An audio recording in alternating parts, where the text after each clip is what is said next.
ಶಕ್ರೋದ್ಧಾಯ ಸ್ತುತಿ ಎಂಬ 9ನೆಯ ಅಧ್ಯಾಯ.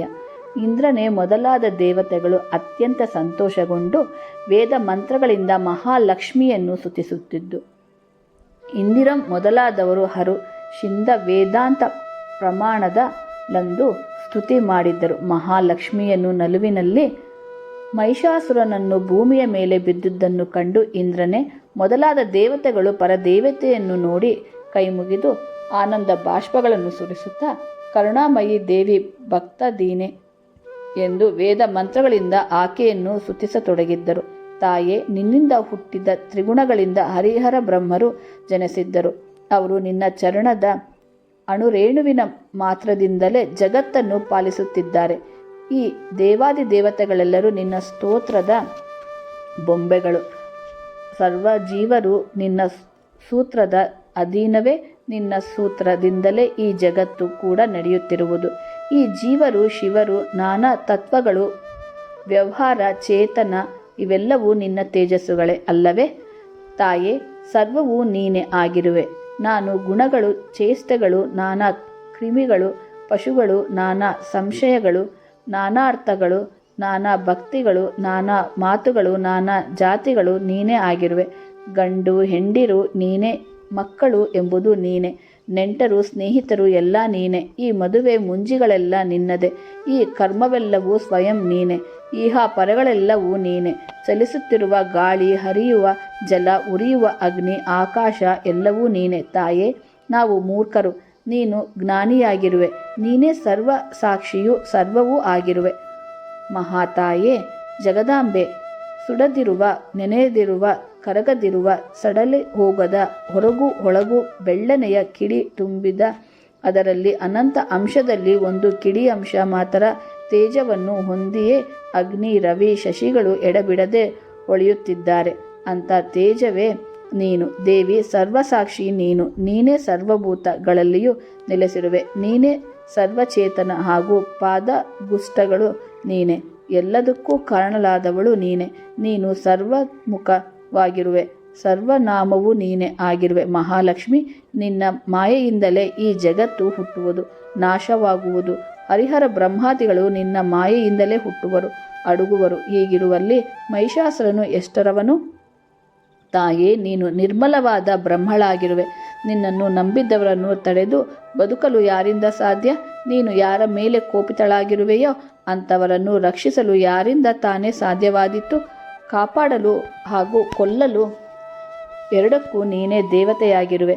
ಯಾವ ದೇವತೆ ತಾನೇ ನಿನ್ನ ಮಹಿಮೆ ವರ್ಣಿಸಲು ಶಕ್ತನಾಗಿದ್ದಾನೆ? ತಾಯೇ, ಯಾರು ನಿತ್ಯವೂ ಎಡಬಿಡದೆ ನಿನ್ನ ಸ್ಮರಣೆಯನ್ನು ಮಾಡುವರೋ, ಯಾರು ಅನಾವರತವೂ ನಿನ್ನ ಧ್ಯಾನದಲ್ಲಿ ಮೈ ಮರೆಯುತ್ತಿರುವರೋ, ಯಾರು ನಿನ್ನನ್ನು ಕುರಿತು ಸದಾ ಸರ್ವಕಾಲವೂ ಪೂಜಿಸುವರೋ, ಯಾರು ನಿನ್ನ ಚರಿತ್ರೆಯನ್ನು ಓದುವರೋ, ಯಾರು ನಿನ್ನನ್ನು ಪರಬ್ರಹ್ಮವೆಂದು ತಿಳಿದಿರುವರೋ ಅವರಿಗೆ ನಿನ್ನ ಪುಣ್ಯಪ್ರದವಾದ ಪಾದಗಳ ಆಶ್ರಯವು ದೊರಕುತ್ತದೆ. ಹರಿಹರರು ನಿನಗೆ ನಿನ್ನ ಸಮಾನರಲ್ಲ. ತಾಯೇ, ಜಗದ್ರಾಕ್ಷಿ, ನಿನ್ನನ್ನು ಭಜಿಸುವವನು ಭಾಗ್ಯಕ್ಕೆ ಎಣೆಯುಂಟೆ? ಹರಿಹರ ಬ್ರಹ್ಮಾದಿಗಳನ್ನೇ ಸೃಷ್ಟಿಸಿ ಅವರಿಗೆ ನೀನೇ ಸೃಷ್ಟಿ ಸ್ಥಿತಿ ಲಯಲದ ಅಧಿಕಾರವನ್ನು ಕೊಟ್ಟೆ. ಹೀಗಿರುವ ಮತ್ಯಾರು ನಿನ್ನಂತೆ ಮಹಿಮೆಯುಳ್ಳವರಿದ್ದಾರೆ? ಯಾರನ್ನು ನೀನು ಕರುಣೆಯಿಂದ ಒಲಿಯುವೆಯೋ ಆತನೇ ಪರಬ್ರಹ್ಮನು. ಅವನು ನಿನ್ನಲ್ಲಿ ಐಕ್ಯನಾಗುತ್ತಾನೆ. ನೀನು ಸ್ವಯಂ ಕರುಣಾಮಯಿಯಾಗಿರುವೆ. ಮಹಾಲಕ್ಷ್ಮಿ, ನಿನ್ನ ಸ್ಮರಣೆಯನ್ನು ಒಮ್ಮೆ ಮಾಡಿದರೆ ಸಾಕು, ಅದೇ ಪರ್ವತದಷ್ಟು ಆಗುವುದು. ಹೀಗಿರಲು ಸದಾ ಸರ್ವಕಾಲವೂ ನಿನ್ನ ಧ್ಯಾನದಲ್ಲಿಯೇ ಮುಳುಗಿರುವವನಿಗೆ ಕೊರತೆ ಎಂಬುವುದಿರದೆ ಅಂಥ ಭಕ್ತನಿಗೆ ನೀನೇ ಸ್ವಯಂ ಅವನ ವಶಳಾಗಿ ಅವನನ್ನು ಕಾಪಾಡುವೆ. ಹೀಗಿರಲು ನಿನ್ನ ಸಮಾನವಾದ ದೈವ ಯಾವುದಿದೆ? ಯಾವನು ನಿನ್ನ ಭಕ್ತರನ್ನು ನಿಂದಿಸುವನೋ ಅವನನ್ನು ವಂಶ ಸಮೇತ ನಾಶ ಮಾಡುವೆ. ನಿನ್ನ ಭಕ್ತನು ಎಲ್ಲಿರುವನೋ ಅಲ್ಲಿ ನೀನಿರುವೆ. ನಿನ್ನ ಭಕ್ತನು ಗಾಳಿ ಬೀಸಿದ್ದರೂ ಸರಿಯೇ, ಸರ್ವ ಪಾಪಗಳು ಓಡಿ ಹೋಗುತ್ತವೆ. ಹೀಗಿರಲು ನಿನಗಿಂತ ಬೇರೆ ಸತ್ಯವೆಂಬುದು ಇದೆಯೇ? ತಾಯೇ, ನಿನ್ನ ದಯೆಯಿರುವವರು ಮನೆಯಲ್ಲಿರಲಿ, ಗುಹೆಯಲ್ಲಿರಲಿ, ಅಗ್ನಿಯಲ್ಲಿರಲಿ, ಯುದ್ಧ ಭೂಮಿಯಲ್ಲಿರಲಿ, ಜಲದಲ್ಲಿರಲಿ, ದಾರಿಯಲ್ಲಿ ನಡೆದು ಹೋಗುತ್ತಿರಲಿ, ಅಲ್ಲೆಲ್ಲ ನೀನು ಅವನ ಜೊತೆಯಲ್ಲಿಯೇ ಖಡ್ಗವನ್ನು ಹಿಡಿದು ಅವನನ್ನು ರಕ್ಷಿಸುತ್ತಾ ನಡೆಯುತ್ತಿರುವೆ. ಇಂಥ ದಯಾಮಯಿ ನೀನು ತಾಯೇ. ನಿನಗೆ ಯಾವ ಒಂದು ಆಸೆಯೂ ಇಲ್ಲ. ಭಕ್ತನ ಆಸೆ ಮಾತ್ರವಿದೆ ಅಷ್ಟೇ. ಅವನನ್ನು ಬಿಡಬೇಡ. ಅವನು ಗೃಹದ ಕಾಳತ್ರ ಬಂದವರೆಲ್ಲರ ಆಸೆಯನ್ನು ನೆರವೇರಿಸುವ ಆಸೆ ಮಾತ್ರ ನಿನ್ನದಾಗಲಿ. ಹೀಗಿರಲು ನೀನು ನಿರಾಶಳನ್ನಾವುದಾದರೂ ಹೇಗೆ? ಮಧುಕೈಟವರು ಮೇಧಸ್ಸಿನಿಂದ ಈ ಮೇದನೆಯಾಯಿತು. ಅವರನ್ನು ಎದುರಿಸಿ ಕೊಲ್ಲುವುದೇ ವಿಷ್ಣುವಿಗೆ ಶಕ್ತಿಯನ್ನಿತ್ತೆ. ಅದರಿಂದ ಶಿವನಿಗೂ ಗೌರವ ಬಂದಿತು. ನೀನು ಗೌರಿಯಾದೆ ಎಂದೇ ಶಿವನಿಗೆ ಸಾಂಬವ ಶಿವನೆಂಬ ಹೆಸರು ಬಂದಿತು. ಯಾವ ರೀತಿ ಅತ್ತಿ ಮರದಲ್ಲಿ ಕಾಯಿಗಳು ಅಸಂಖ್ಯಾತವಾಗಿ ಮೆತ್ತಿಕೊಂಡಿರುವವೋ ಹಾಗೆ ನಿನ್ನ ರೋಮ ರೋಮಗಳಲ್ಲಿಯೂ ಅಸಂಖ್ಯಾತ ಬ್ರಹ್ಮಾಂಡವೂ ಅಂಟಿಕೊಂಡಿದೆ. ಹೀಗಿರಲು ನಿನ್ನ ಅಪಾರವಾದ ಮಹಿಮೆಯನ್ನು ಯಾರು ತಾನೇ ಅರಿಯಲು ಸಾಧ್ಯ? ತಾಯೇ, ನೀನೆತ್ತ ಆ ಮಹಿಷಾಸನೆತ್ತ ಎಲ್ಲಿಗೆಲ್ಲಿಯ ಸಂಬಂಧ? ತಾಯೇ, ನೀನು ಆಕಾಶ, ಅವನೋ ಪಾತಾಳ. ಮಹಾತಾಯೇ, ನಿನ್ನ ಖಡ್ಗ, ಕಠಾರಿ, ಗದೆ, ಶರ, ಬಿಲ್ಲು, ಚಕ್ರಗಳಿಗೆ ಎದುರು ನಿಲ್ಲುವವರಾರು?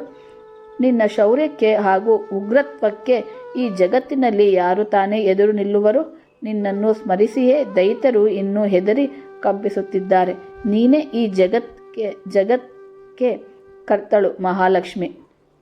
ಜನ್ಮಸ್ಥಿತ ಲಯಕ್ಕೆ ಕಾರಣರಾದ ಬ್ರಹ್ಮ, ವಿಷ್ಣು, ಮಹೇಶ್ವರರೇ ನಿನ್ನ ಪೀಠದ ಕಾಲುಗಳು. 7 ಕೋಟಿ ಮಹಾಮಂತ್ರಗಳೇ ನಿನ್ನ ದರ್ಭಾಸನ. ಪಂಚಪ್ರೇತ್ರರೇ ನಿನ್ನ ಹಾಸಿಗೆ. ಕಮಲಜ, ವಿಷ್ಣು, ರುದ್ರರೇ ಸದಾಶಿವರು. ಅಮ್ಮ, ನಿನ್ನ ಮೂಗುತ್ತಿಯು ರತ್ನಕಾಂತಿ, ನಿನ್ನ ಮುತ್ತಿನ ಬೊಟ್ಟಿನ ಬೆಳಕು, ನಿನ್ನ ಓಲೆ ತೇಜಸ್ಸು, ನಿನ್ನ ಆಭರಣಗಳ ಸೌಂದರ್ಯ, ನಿನ್ನ ಕಾಲೊಂದಿಗೆಯ ಗೆಜ್ಜೆ, ಬಂಗಾರದ ಕಿರೀಟದ ಸೌಂದರ್ಯ, ಇವೆಲ್ಲವನ್ನೂ ಕಾಣುವವನು ಪುಣ್ಯವಂತ. ತಾಯೇ, ಕೋಟಿ ಕೋಟಿ ಯಜ್ಞ ಯಾಗಾದಿಗಳನ್ನು ಮಾಡಿಯೋ ನಿನ್ನನ್ನು ಕಾಣಲಾಗುವುದಿಲ್ಲ. ಲೆಕ್ಕವಿಲ್ಲದಷ್ಟು ಸ್ತೋತ್ರ, ಜಪ, ಧ್ಯಾನ, ಧಾರಣಗಳಿಂದಲೂ ನಿನ್ನ ದರ್ಶನ ಸಾಧ್ಯವಿಲ್ಲ. ಹೀಗಿರಲು ತಾಯೇ, ನಿನ್ನನ್ನು ದರ್ಶಿಸುವವರು ನಿಜವಾಗಿಯೂ ಮುಕ್ತರು. ತಾಯೇ, ನಿನ್ನನ್ನು ಸ್ಮರಿಸಿದ ಮಾತ್ರಕ್ಕೆ ಸರ್ವ ಫಲಗಳು ಸಿದ್ಧಿಸುವವು, ದರ್ಶನವು ದೊರಕುವುದು, ಬೇಡಿದಂತೆ ಸ್ವರ್ಗ ಭೋಗಾದಿಗಳು ಲಭಿಸುವವು, ಪರಮ ಶತ್ರುಗಳೇ ಮಿತ್ರರಾಗುತ್ತಾರೆ. ನಿನ್ನ ಮಹಿಮೆಯಿಂದ ರಾಜಾದಿರಾಜರೇ ಕಿಂಕರರಾಗುವರು. ದೇವಿ, ನಿನ್ನ ಸ್ಮರಣೆಯೇ ಪರಮ ಮಂತ್ರವಾಗಿದೆ. ಹೀಗೆ ದೇವತೆಗಳೆಲ್ಲರೂ ಸ್ತುತಿಸಿ ದೇವಿಗೆ ಧೂಪದೀಪಗಳಿಂದ ಪೂಜೆ ಮಾಡಿ ಪುಷ್ಪಗಳಿಂದ ಅರ್ಚಿಸಿ ಷೋಡೋಪಚಾರ ಮಾಡಿ ಕೈಮುಗಿದು ನಿಂತರು. ಆಗ ಪರದೇವಿಯು ಅವರನ್ನು ಕುರಿತು, ನಿಮಗೆ ಬೇಕಾದದ್ದನ್ನು ಬೇಡಿಕೊಳ್ಳಿ, ಕೊಡುವೆನು ಎಂದಳು.